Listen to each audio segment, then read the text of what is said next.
Hello guys, welcome to Arc Infoboy. In today's video, I am going to teach you basically what is JDBC.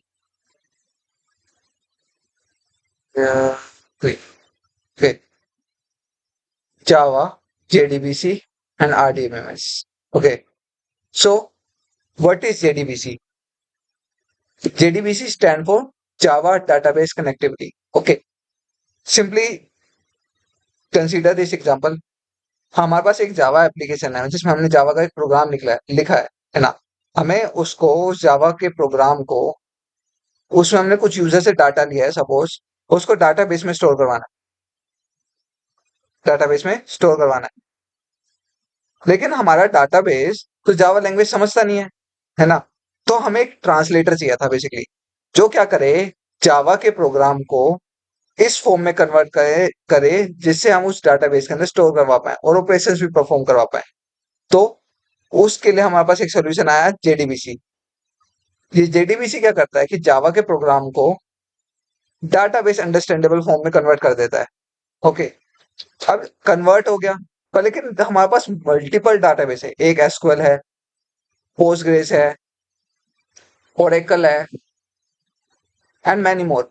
Okay, इसमें लिख देते हैं my SQL, suppose M my SQL, Postgres and फिर Oracle. Okay, अब इन सब के लिए तो अलग अलग कनेक्शन बिल्ड करने पड़ेंगे, है ना।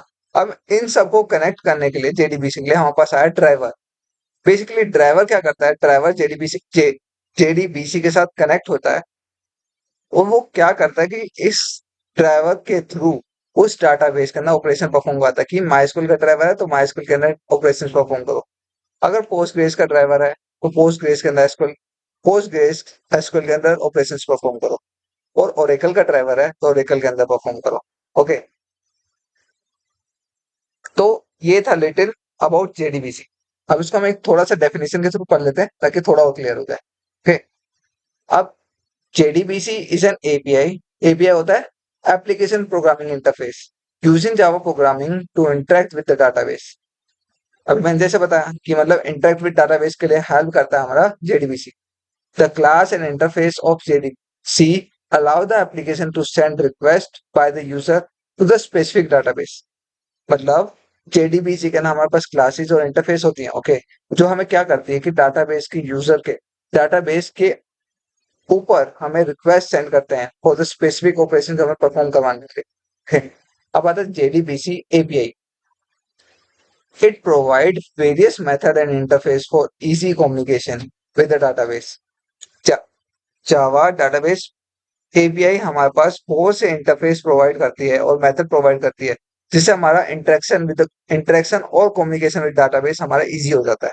Okay, it provide two packages as follows, which contain the Java SC and Java EE platform to exhibit Vora, मतलब write once and run anywhere।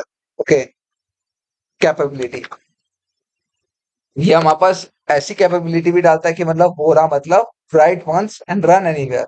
हम किसी भी प्लेटफॉर्म में उठा कर रखते हैं, हम वो ड्राइवर चाहिए डायरेक्टली कनेक्ट करेंगे और हमारा डाटा डायरेक्टली स्टोर हो जाएगा।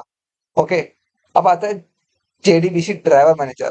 अभी जो हमने बात करी थी कि ड्राइवर भी है हमारे पास, ये वाला मतलब ड्राइवर भी है। ड्राइवर क्या कर रहा था कि कनेक्शन बिल्ड करने में हेल्प कर रहा था कि मतलब ये एसक्यूएल का है, एसक्यूएल का ड्राइवर कनेक्शन लेकर आएगा जेडीबीसी के पास। It load it load a database specific driver in an application to establish a connection with the database। Okay, database के साथ establish connection करने में हेल्प करता है, जो मैंने जैसे बोला। It is used to make a database specific call to the database to process the user request।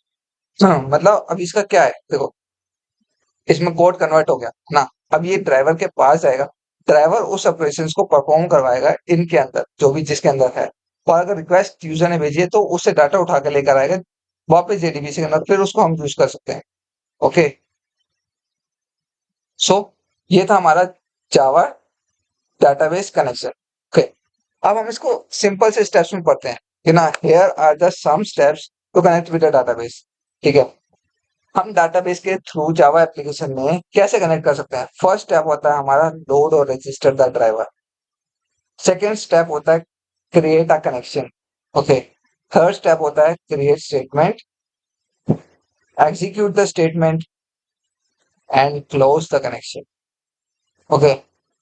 So first step, load or register the driver, create a connection, create statement, execute the statement and close the connection. ये हमारे basically step होते हैं JDBC के अंदर establish connection करने में। Okay. हम इसको प्रैक्टिकल भी पढ़ेंगे, अभी ये थ्योरेटिकल आप इतना रिवाइज कर लीजिए और क्लियर कर लीजिए। मतलब ये स्टेप्स आपको रिमेंबर होने चाहिए जेडीबीसी अगर आपको सीखना है। Thank you guys. That's all today's. Hope you like my videos. Don't forget to like and subscribe to my channel.